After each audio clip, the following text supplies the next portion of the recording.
আসসালামু আলাইকুম। আজ ৩১ জুলাই ২০২৫, ১৬ শ্রাবণ ১৪৩২ বঙ্গাব্দ, ৫ সফর ১৪৪৭ হিজরি।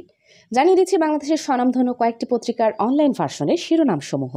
প্রথম আলো, ১৬ বছর আগে বুড়িগঙ্গার তীরে ধারণ করা ইত্যাদি আবার পর্দায়। গাজায় ইসরায়েলি আগ্রাসন, ইসরায়েলের ওপর নিষেধাজ্ঞা চান দেশটির ৩১ বিশিষ্ট নাগরিক। এদিকে রাশিয়ার পূর্বাঞ্চলে শক্তিশালী ভূমিকম্পের পর প্রশান্ত মহাসাগরীয় অঞ্চল জুড়ে সুনামির সতর্কবার্তা। আসামির কাঠগড়ায় সাবেক প্রধান বিচারপতি খায়রুল হকের ৪৫ মিনিট। ট্রাম্পের শুল্ক আরোপের প্রতিক্রিয়া, জাতীয় স্বার্থ রক্ষায় সব পদক্ষেপ নেবে নয়াদিল্লি। আরও কিছু উল্লেখযোগ্য শিরোনামসমূহ হচ্ছে: নরসিংদীতে নাহিদ, ৩ আগস্ট নতুন বাংলাদেশের ইশতেহার ঘোষণা। এদিকে মুরাদনগরে উপদেষ্টা আসিফের অনুসারীদের সঙ্গে বিএনপি নেতাকর্মীদের পাল্টাপাল্টি ধাওয়া, আহত হয়েছে কমপক্ষে ৩৫ জন। এদিকে নালায় পড়ে নারীর মৃত্যু, মায়ের কথা ভুলিয়ে রাখতে যমজ ছেলেদের নিয়ে খেলনার দোকানে বাবা। ভাইরাল সেই ছবির সাহায্যকারী ছেলেটির নাম মোস্তফা। চলে যাচ্ছি যুগান্তর পত্রিকার পাতায়। বাংলাদেশ মালয়েশিয়া পুলিশের দ্বিপাক্ষিক বৈঠক অনুষ্ঠিত। অন্তর্বর্তী সরকারের এক্সিট নিয়ে ভাবার সময় এসেছে। অন্যদিকে ১০২ এসিল্যান্ড প্রত্যাহার, ৩ বিভাগে ভারী বৃষ্টির আভাস। সাবেক ভূমিমন্ত্রী জাভেদ সহ ২৭ জনের বিরুদ্ধে মামলা। মাহমুদুর রহমানের সাজার রায় বাতিল চেয়ে রিভিউ আবেদন। জাতীয় প্রেসক্লাব স্বৈরাচারের ভূমিকায় গেলে আবারও পথ হারাবে দেশ। জুলাই ঐক্য, চলতি বছর ডেঙ্গুতে মোট মৃত্যুর অর্ধেকই জুলাইয়ে। এদিকে সংসদের ৩০০ আসনের ৭% নারী প্রার্থীর প্রস্তাব ঐক্যমত্য কমিশনের। পরিবর্তন হচ্ছে ৪০ সংসদীয় আসনের সীমানা। তাবলিগ জামাতের বিবাদ মেটাতে কমিটি করছে সরকার। বিএসবি গ্লোবালের খায়রুল আরও ১০ মামলায় গ্রেফতার। গণপূর্তের ৫ প্রকৌশলী ও স্থাপত্য অধিদপ্তরের ১ স্থপতি বরখাস্ত। বৃহস্পতিবার গ্রহণযোগ্য খসড়া সনদ সব দলকে দেবে ঐক্যমত্য কমিশন। এলডিসি থেকে উত্তরণ নিয়ে উচ্চ পর্যায়ের সভা যে আলোচনা করা হলো। আরও জানতে পারবেন জুলাই অভ্যুত্থানের রাজনৈতিক দলগুলোর ভূমিকা কী ছিল। বাগেরহাটে কমবে, গাজীপুরে বাড়বে সংসদীয় আসন, ইসি।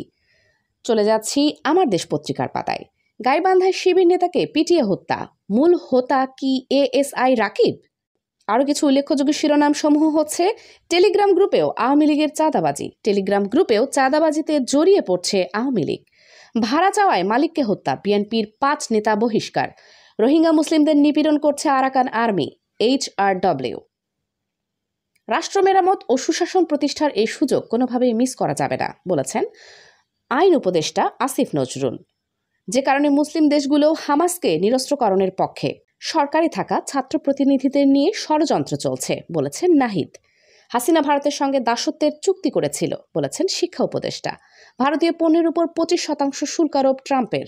রুপির পতন, জামায়াত আমিরের হার্টে একাধিক ব্লক, বাইপাস সার্জারির সিদ্ধান্ত। চলে যাচ্ছি দৈনিক ইত্তেফাক পত্রিকার পাতায়। ৩ আগস্ট নতুন বাংলাদেশের ইশতেহার ঘোষণা। ২ ছাত্র উপদেষ্টার বিরুদ্ধে ষড়যন্ত্র হচ্ছে, বলেছেন নাহিদ।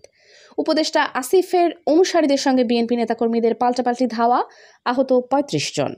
বাংলাদেশি রিটেইলিং ব্যাংকিং কার্যক্রম বন্ধ করছে HSBC। এদিকে ডাকসুতে স্বতন্ত্র প্যানেলে নির্বাচন করবেন উমামা ফাতেমা। বেসরকারি শিক্ষক কর্মচারীরা প্রতি বছর ১০ থেকে ১৫% বিশেষ সুবিধা পাবেন। ছোট বিষয়ে বিভেদ নয়, গণতন্ত্র রক্ষায় ঐক্যবদ্ধ হন, বলেছেন মির্জা ফখরুল। দলগুলোর আয় ব্যয়ের হিসাব দেওয়ার শেষ সময় বৃহস্পতিবার। গণপূর্তের ৫ প্রকৌশলী ও স্থাপত্য অধিদপ্তরের ১ স্থপতি বরখাস্ত। সব শেষে চলে যাচ্ছি নয়াদিগন্ত পত্রিকার পাতায়। দেশ একটি বিশাল সম্ভাবনাময় সুযোগ হারাচ্ছে, বলেছেন প্রধান উপদেষ্টা। ফিলিস্তিন রাষ্ট্রকে আবারও জাতিসংঘের পূর্ণ সদস্যপদ দেওয়ার আহ্বান বাংলাদেশের। জামায়াত আমিরের হার্টে ব্লক, দেশেই করবেন বাইপাস সার্জারি। এদিকে চামড়া শিল্পের সঠিক মূল্যায়ন হয়নি, বলেছেন প্রধান উপদেষ্টা। জুলাই সনদ একটি ঐতিহাসিক অঙ্গীকারনামা, বলেছেন সালাউদ্দিন আহমদ। অন্তর্বর্তী সরকারের যে কোনো ভুল সিদ্ধান্ত গণতন্ত্রকে সংকটে ফেলতে পারে, বলেছেন তারেক রহমান। উল্লেখযোগ্য আরও কিছু শিরোনাম সমূহ হচ্ছে: জুলাই ঘোষণাপত্রের খসড়া চূড়ান্ত, ব্যাংক আর্থিক প্রতিষ্ঠানে সাইবার হামলার হুমকি, সতর্কতা জারি। ৫ আগস্ট ঘিরে কোনো নিরাপত্তা শঙ্কা নেই, বলেছেন স্বরাষ্ট্র উপদেষ্টা। খালেদা জিয়া সুস্থ, নির্বাচনে অংশ নেবেন, বলেছেন আব্দুল আওয়াল মিন্টু। ডাকসুতে স্বতন্ত্র প্যানেলে লড়বেন উমামা।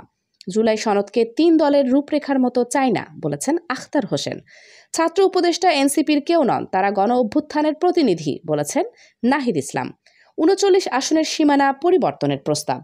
সব শেষে জানিয়ে দিচ্ছি আবহাওয়ার সংবাদ। আজকের সম্ভাব্য সর্বোচ্চ তাপমাত্রা ৩০ ডিগ্রি সেলসিয়াস এবং সর্বনিম্ন তাপমাত্রা ২৭ ডিগ্রি সেলসিয়াস। সিলেট, চট্টগ্রাম এবং আরও কয়েকটি জেলায় মাঝারি থেকে ভারী বৃষ্টিপাত হতে পারে।